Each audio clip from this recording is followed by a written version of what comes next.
Hi, I'm Dana Harris. I'm the editor of IndieWire, and we're here with some of our favorite critics to talk Oscars. And right now we're going to talk about the nominees for Best Documentary Feature.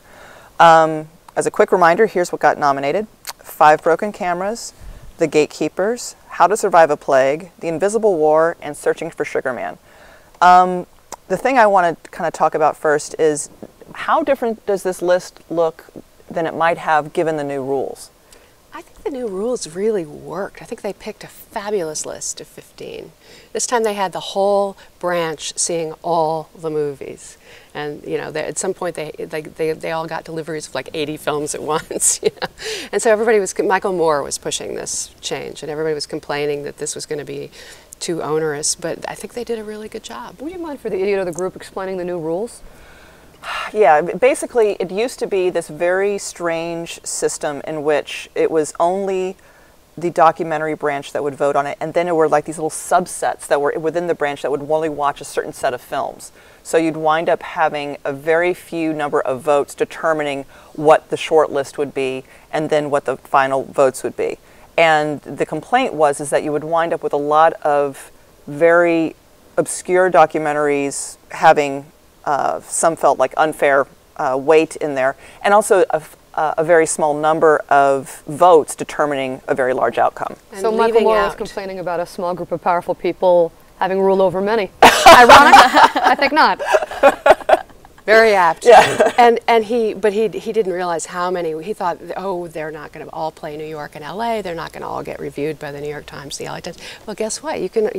Anybody can get a movie released at this point, and so there were a huge number that were going into contention. Right. But the reason they had to do it was because they would leave out, you know, Hoop Dreams. They would leave out Errol Morris, Thin Blue Line, things that were big deal movies that the critics loved. And so this was supposed. They did a great job. Yeah, it seems much more respectable, the selection of the new rules. Well, I mean, if you look at the movies that didn't make it, I mean, it's like it's an amazing crop. It's like, you know, Mea Maxima Culpa, The Imposter, Detropia, Ai Weiwei, Never Sorry, Chasing Ice, Bully, The House I Live In, Waiting Room, Ethel. I mean, any of these. They're all good. Yeah, there's none in there that kind of make you go, huh? There was not one movie that was in the top 15 that you would say, why is this on this list?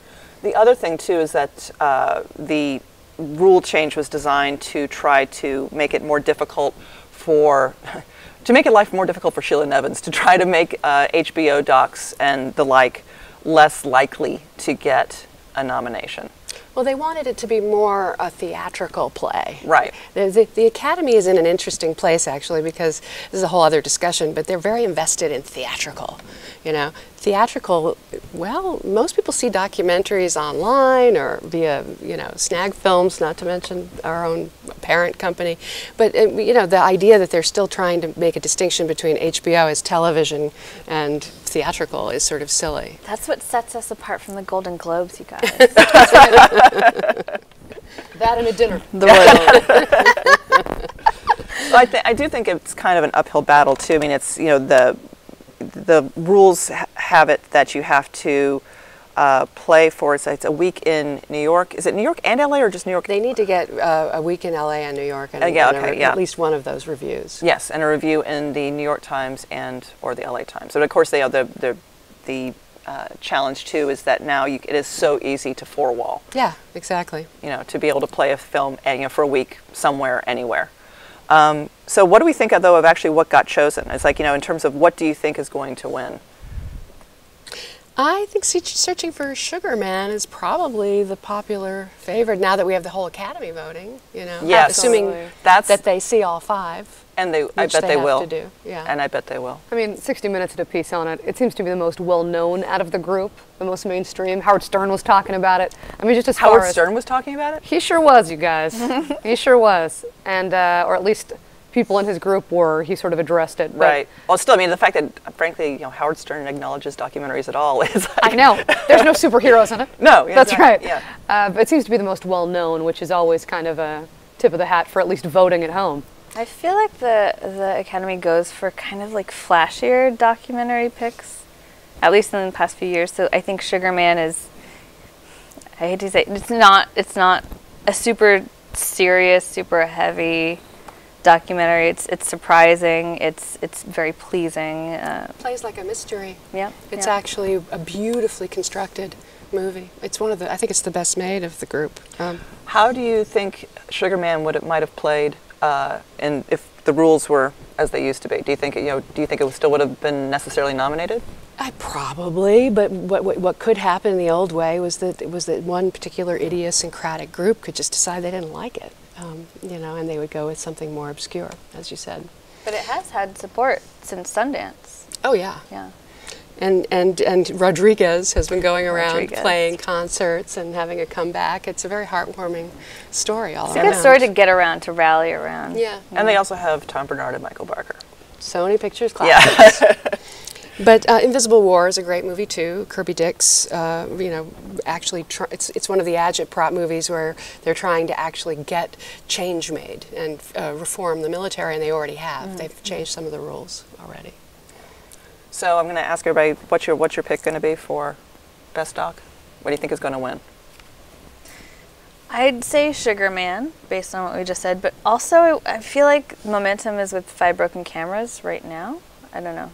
Because it won the Cinema Eye. It won honors. Cinema Eye. It's got one of those.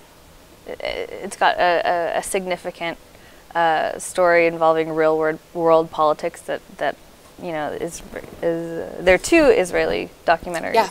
Which is interesting. The Gatekeepers is remarkable. It's going into release today, and I highly recommend that one.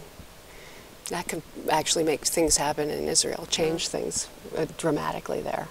They got the Shin Bet, the men who ran the Shin Bet, like their CIA, talking in a way that you wouldn't believe, as if they were leftists about the war, about the whole thing, the occupation, and Palestine and everything else, and it's just shaking everything up. Very frankly about what they've done to justify the acts that they committed during their, I guess you could call it their war on terror.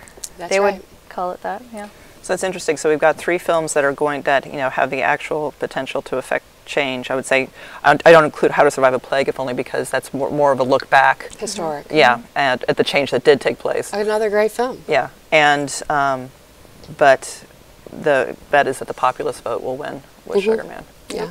Yes. Yep. Yes. Searching for Sugar Man. I'm going to suggest to you that Joaquin was the 5th slot. Wow. That he barely squeaked in. I'm terrified of Silver Linings Playbook. I'm terrified of the Weinstein machine. 0 Dark 30 didn't do to me what Hurt Locker did to me.